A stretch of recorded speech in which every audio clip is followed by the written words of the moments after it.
Hi, I'm Barbara Clark Evans, the director of the Intercultural Center at Kansas City, Kansas Community College. And today, I'm here with George Adams, who is the producer and director of the multi-award winning documentary Panic Nation. Panic Nation is about Oklahoma's anti-immigration law, which has been the precursor to many other states' anti-immigration laws. Welcome, George. Thank you. Thank you very much. So, George, how did you get interested in making this documentary?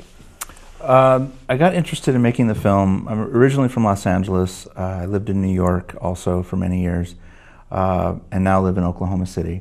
When this law was making its way through the legislation, the idea in Oklahoma was that it wouldn't pass. This is 2006, 2007. No other state had any type of omnibus anti-immigration law. Oklahoma is not a border state. At the time, Oklahoma had one of the smallest Latino populations in the country, and it was a feeling that it was just one person's attitude that wanted to pass this immigration law. Well, it made it through both the House and the Senate with a very large majority vote, and the governor signed it into law. As a filmmaker, I wanted to know why there was this feeling of a need for this type of law, especially in a state that, you know, again, not a border state, small Latino population. And so as a filmmaker, as a documentary filmmaker, I wanted to ask those questions. And so I called the senator who sponsored the bill and asked him if he would sit down with us and discuss his reasonings and wants and desires for the bill, and he agreed. And so that was the beginning of it, and that's what started it. Okay, so we were talking a little bit earlier about how little information this law was based on. And we were talking about FAIR, an organization that helped move this bill through with some information. So as you went through and you talked to other people about the information and where they got that information, what did you discover? Well, we found that a lot of these bills are passed, these anti-immigration laws are passed with, quote, back-of-the-envelope estimates. That when you ask groups like FAIR to quantify where they're getting numbers, where they're getting these outrageous expenditures that they say that the Latinos are creating, losses in these states and this type of thing, it's very difficult for them to come up with quantifiable sources, quantifiable numbers. In Oklahoma, there was a representative from the organization of FAIR that held a community meeting. Community leaders asked where he got his numbers. They were at the time saying anywhere from $495 million to $500 million that was being wasted on illegal immigration. Their answer was, quote, a back-of-the-envelope estimate. So Oklahoma's law was passed using guesstimates, using, throwing darts. You might as well throw darts at a dollar amount on a board. But these numbers get repeated over and over again, right, and people start to believe them as being true. Right. Because I would imagine some of those same numbers are now being used in other states to pass their laws. Right. Alabama just passed their law. They've got roughly 185,000 Latinos that live in Alabama. Those aren't big numbers. Certainly in some counties and some cities there are probably more Latino Hispanic communities throughout the state. But as a whole, that's a very small minority of people living in that state. Yet Alabama now has the strictest anti-immigration law in the country, and it's being challenged. Again, what is the real reason behind it? Those are the questions that we ask in the film. We touch a little bit on the Arizona law that was passed. Russell Pierce, who sponsored SB 1070 in Arizona. We touch a little bit on that. And Oklahoma was the first state-sponsored anti-immigration law in the country. And this organization, FAIR, Chris Kobach, I know worked with Russell Pierce in Arizona, and I also know that he helped with the law in Alabama. Again, the questions are begged, what are the real reasons? Okay, and now my understanding there's a very small group that managed to push this bill through in Oklahoma. Could you tell us a little bit about that? Sure. The group that helped create the Oklahoma law, which is known as House Bill 1804, was a group called IRON, I-R-O-N, which stands for Immigration Reform for Oklahoma Now. They are, if you look on their website, they're also a representative of FAIR for the Oklahoma area. The woman that runs that, her name is Carol Helm. She and roughly 11 other people basically wandered through the state capitol and talked to senators, talked to House representatives, and spilled their information as to why Oklahoma needed an anti-immigration law. The people that were quiet were people in the service industry, construction industries, agriculture industries. I really feel, we show this in the film, that those organizations, those groups of people felt that this was such a ludicrous bill that it would never get passed, and yet it did. And these types of laws are being passed piecemeal around the country. I think the bigger question is there a need for comprehensive federal reform? There is. I personally don't feel that a patchwork of immigration laws around the country being sponsored by states is the answer. I think a lot of these laws are being passed to intimidate people, to create fear, the idea that people will simply self-deport. These aren't the reasons to pass laws. If the question becomes that you don't want, I understand that the idea of being here legally versus illegally, I understand that, and I'm not pro-illegal. I want people to be able to come to the country legally. I just don't think that the federal government has done enough to create an umbrella of law to allow people to come here legally. I don't believe state-sponsored laws are the answer. Now, what do you think is keeping the federal government from passing these laws? Because George Bush tried to pass it, President Obama just tried to pass the DREAM Act this last year, and we're not getting anywhere. I think the big reason is, though it's not expressed, I think it's fear. I think it's fear of creating a society where people can come in and have their own language and have their own culture. I think it's a misguided fear. I also think one of the biggest issues is the nativists don't want to hand over amnesty for people who have come in the country illegally. I understand that to a certain degree. I would like to see, I think President Bush had it essentially right in that we need border security, we need a guest worker program, but we also, for the people who have lived here, I think there needs to be a penalty, if you will, for being here without documentation. What that penalty is, I don't know. I'm not a policymaker, but I think that would be the fair thing to offer. And I think I really, truly, in the Latino community that I've been involved with, people do want to be here with documentation. People do want to be here legally. They do want to be part of the American dream, whether that means having insurance and paying taxes. Is part of it? Absolutely, that's part of it. And this misnomer that people are here that don't want to learn the language, that they don't want to assimilate is wrong. It's a fallacy. People come here for opportunity. We've sold the idea to the world that the United States is the land of opportunity. This is where your dreams come true. This is the home of the brave and the home of the free. But yet we're not really making provisions for people to come here to do that. Some of the arguments are, well, there are already laws in place and people should just wait in line and come here legally. The issue with that, though, are some of these laws are so antiquated. For example, Mexico is given roughly 16,000 visas a year. Well, they've got a waiting list of almost 1 million people. So if you did the math, theoretically, if a person got in line today, they might have to wait 60 years before they could come to the United States. And for some people, that's a lifetime. And so I think that, again, with reform brings us to the 21st century and brings us to a position where we can address our work issues, where we can address the legal issues of people being able to come here again legally. We can determine whether or not they are criminals, et cetera, et cetera. Mm-hmm. That's how I would hope that we could make those changes and see that type of thing happen. Okay, let's talk about some of the arguments. Okay, they're taking American jobs. Mm. Okay, what jobs are they taking? And this is I get this question a lot. You know, they come here and they're taking jobs away from Americans.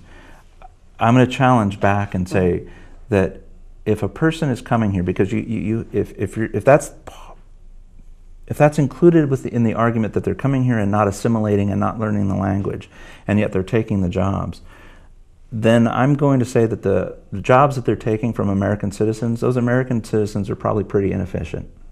If they're allowing a person to come here that doesn't speak the language, that doesn't have the same education that the American citizen has, and yet they're still taking that job, come on, let's be real. We have to be honest with ourselves in that people are coming here and taking jobs that Americans just aren't willing to do. The other argument then becomes, well, they're not paying enough. Okay? And I think people need to look at the bigger picture. We have, here in this country, we have a workforce of people that want to do these hard labor, menial, dangerous types of jobs. Okay? Black America is not going to go back into the fields and pick the cotton and pick the crops. Again, we have to be honest with ourselves. They're not going to do that. Americans, I feel, have lifted themselves above and beyond doing manual labor, good, bad, right, or wrong. We've educated ourselves beyond that. But that manual labor is still needed, and we have a workforce that's willing to do that. If we don't have that, if we don't allow this workforce to be here and don't create an umbrella of law for them to be here, then the product isn't going to get picked. Or it's going to be picked on a smaller scale. And what a lot of people don't do is they don't look at the bigger picture. If Farmer John doesn't have pickers to pick the tomatoes, if he normally hires 50 people, and because of things like the Alabama law, that he's only got 8 people to pick, well, either all of his tomatoes are going to rot on the vine, and he's just not going to get them picked. The grocer still needs to purchase tomatoes because the grocer has a public that wants tomatoes. So now that grocer is forced to go to Arkansas, go to Florida, and purchase those tomatoes for his customers. But that also means now he's got to pay extra fees for trucking because now it's got to come another 200 miles away. So he's got to pay for that. So he's going to pass that cost that he's had to pay onto his consumer. So now the consumer is paying double the price for the tomatoes that normally they're paying 25 cents a piece for. Now they're paying 50 cents, 75 cents a dollar. So now the cost, it does go up, and it does affect everybody because we've kicked out this labor force that was willing to do that work. Okay. And, all right, that was argument one. Argument two is that, well, these folks come here and they live on a cash economy and they don't pay any taxes. And then, so they're part of our welfare state. Again, those numbers are very small, if at all. The fact is that people, when they do come here, and again, we have to be honest about this discussion. If Juan comes here and he comes legally, he'll probably bring at some point he'll pay the coyote $2,000 or $3,000 to bring his wife Maria up from South America as well. So you're going to have a household that has one person who's legal, another person who is illegal. Okay, Juan needs a job. That's why he came here, for opportunity to help raise his family. Maria will probably end up purchasing a false ID from someone. So now we've created an element where we're paying coyotes and we're paying people who make false documentation. Both things are illegal. Both things are wrong. If we had a law for people to come here legally, guess what? Those two elements get out of the picture. And I'll get to your tax issue in a second. So if Maria buys a false ID, okay, now she can get a job. She's probably going to get a job in the service industry because, again, her language isn't the best. She's probably going to get 2 jobs because Again, that's the work ethic, and they want to try to make money and make ends meet. So she's probably going to work somewhere in the service industry, probably cleaning hotel rooms, and let's say she gets a job at a fast food restaurant. Okay? She's using somebody else's ID. Well, that fast food restaurant and that hotel, okay, they may have checked that ID, and if it comes back valid, Maria's hired. So when Maria starts working, now federal and state and Medicaid and all those other taxes get taken out of her paycheck. She's never going to see those. Okay, right. But those taxes are taken out of her check. Okay, Juan and Maria need a place to live. Okay, let's say they're renting a house. They're paying that landlord rent. That landlord is now paying property tax based on the house that they own. So if they're living in Kansas or Alabama, Arizona, it doesn't matter. Those property taxes are going to take care of what Juan and Maria are using. They're paying for roads, they're paying for police, they're paying for fire department. And guess what? Those taxes, those property taxes also go to pay the school where Juan and Maria send their son or daughter, Yeah. right? Right. That teacher is also getting paid based on Juan and Maria living here. People don't understand that. They don't see that bigger picture.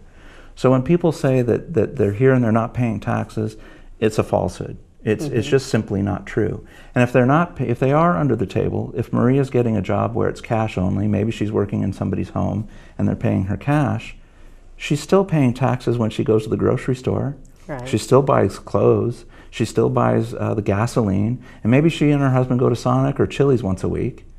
So they're still paying sales tax. Right. So again, this idea that the people are here and they're living off of the country or they're living off of the welfare system is simply not true. You're not going to trek all the way from Guatemala on the back of a freight train and women getting threatened with being raped, men being threatened with being robbed or killed. You're not going to ride on the back of that train all the way to the United States to get here and get on welfare. It's just simply not true.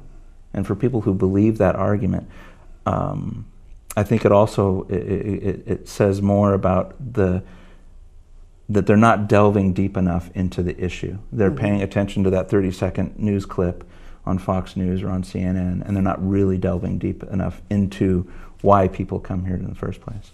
Why do you think people don't look beyond the surface, below the surface? I mean, because, yeah, there's all these sound bites out there. There's a lot of misinformation out there, and they get repeated enough that people start believing they're true. I think that's a big part of it. And it's easy for us to, I think, especially with today's economy, and I think 9/11 was probably what started it. Fear became a factor. And the population, we need someone to blame for what ails us. And if I don't have a job or the economy is sour, it's got to be somebody's fault, because it's certainly not my fault. You know? And so it might as well be those illegal Mexicans that are coming across the border. They're the ones doing it. And the issue becomes, I think you have to look back at history, because the real fact of the matter is that we've picked on immigrants our entire history. Benjamin Franklin was one of the first anti-immigrant bigots. He didn't want the Germans here. And then it was the Chinese, and then the Italians were kicked out in the 1920s. The Irish have had a tough time. And so it's Latino's turn. And I know that's probably a harsh thing to say, but the tide is already turning. We're already starting to look now at people of the Muslim faith for issues that are you know, problems, et cetera, et cetera. So to quote a person in the film, you know, we are a country of immigrants. It says so on the brochure, but we really don't like immigrants. Not really. As long as you're on the out. So Latinos are the largest minority group in the United States now. Why do you think that there isn't more political clout in that group? I think it comes because there's not a cohesive voice yet. And that's not to say that we need one person's voice, but it needs to be a cohesive voice.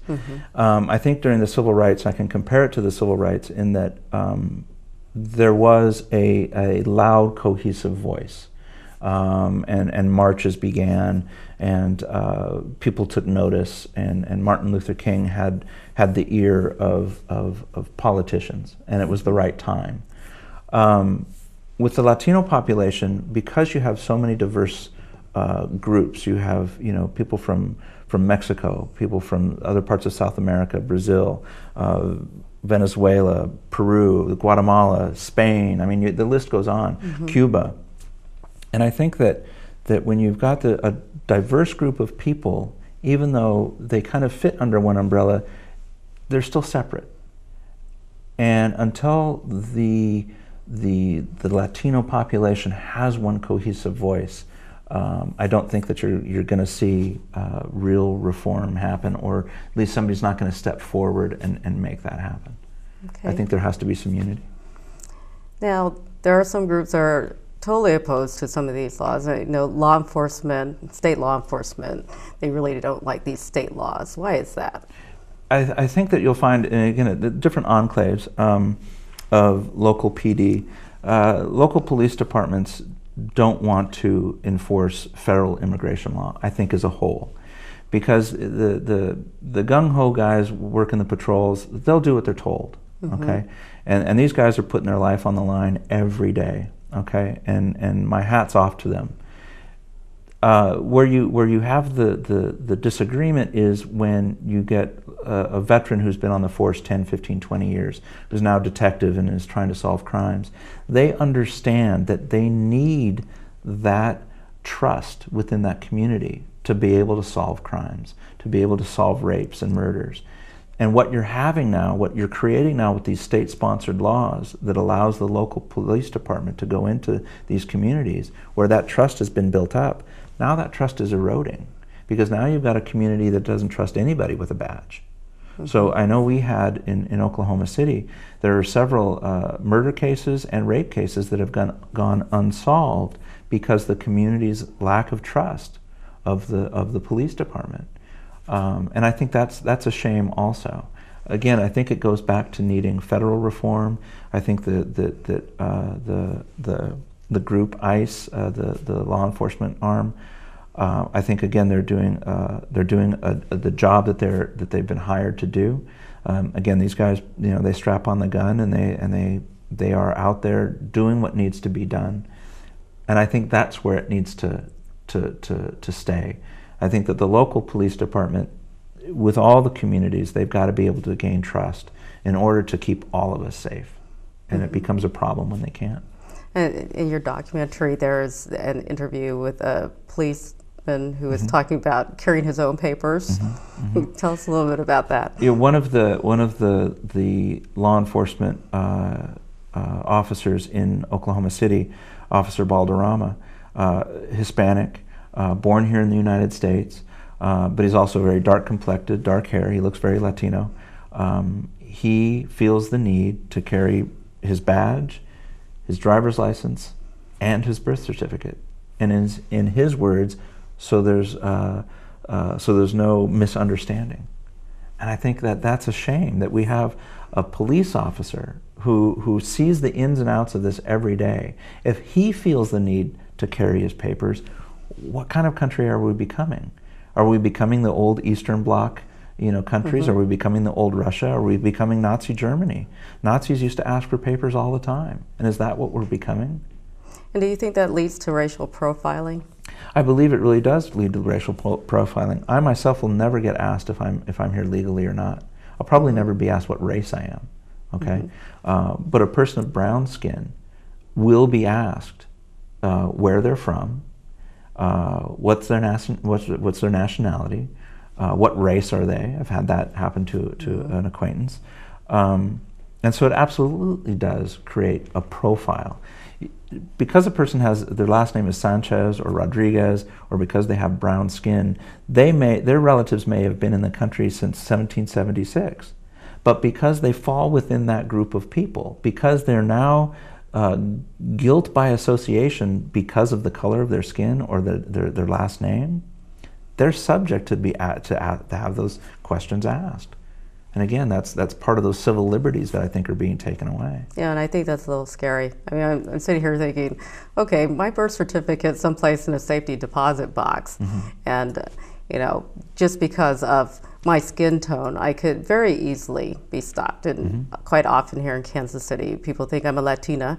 Even when I lived in New York, many people thought I was Puerto Rican, and so it would be very easy for that to happen. And then now, when people get stopped, what happens to them in these states?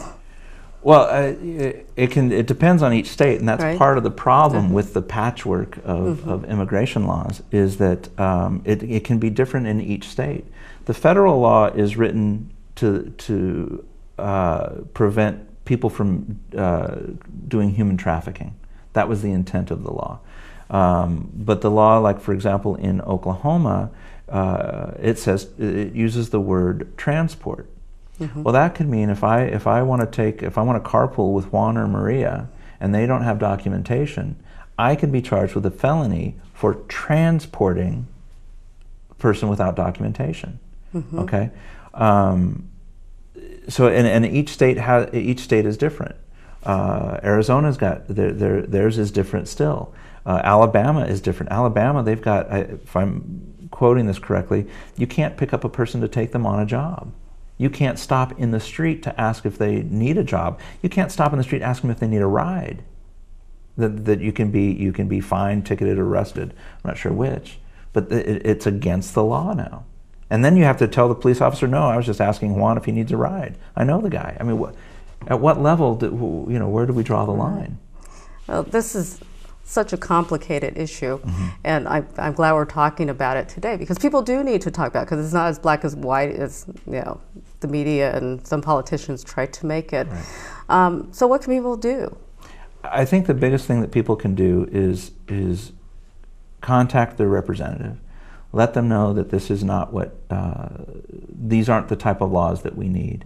I like to point out that I actually have 3 representatives. One where I work, one where I live, and one where my mother-in-law lives. And if each of us look in that regard, that we have multiple representatives. For example, I write a letter to the person that represents where I live. Dear Mr. or Mrs. Representative, I live in your House district. I would really like it if you voted this way on the upcoming bill. Write another letter. Dear Mr. or Mrs. Representative, I work in your House district, and I'd really like it if you voted this way on this bill. Mr. or Mrs. Representative, I go to church in your House district, and I was talking with my Sunday school group. We would really like it if you voted this way. People representing us want to keep their job, and I think for the most part they get into it to truly represent and do good things for their community. I want to hope that that's really why they're getting into it. And so if we can create a communication, create a dialogue, even asking your representative to have a cup of coffee with them. Meet them on a Friday or a Saturday and ask them to come and meet with you just for a cup of coffee, sit down tactfully and intelligently have this type of discussion, whether it be immigration or whatever your issue is. Right. Now, it's not just a letter, now it's a face with that subject for that representative. Well, unfortunately, we're out of time. I mean, we could talk about this for a very, very long time. But tell our folks here where they can get your documentary. Sure. The documentary is available online. You can go to panicnationmovie.com. We have various DVDs for sale. We have the full-length DVDs, both in English, and then we also have it subtitled in Spanish as well. Thank you for letting me be here and sharing my story and the film. Appreciate Fabulous. it. Enjoyed the conversation. Thank you it was so great. Much. Thank you.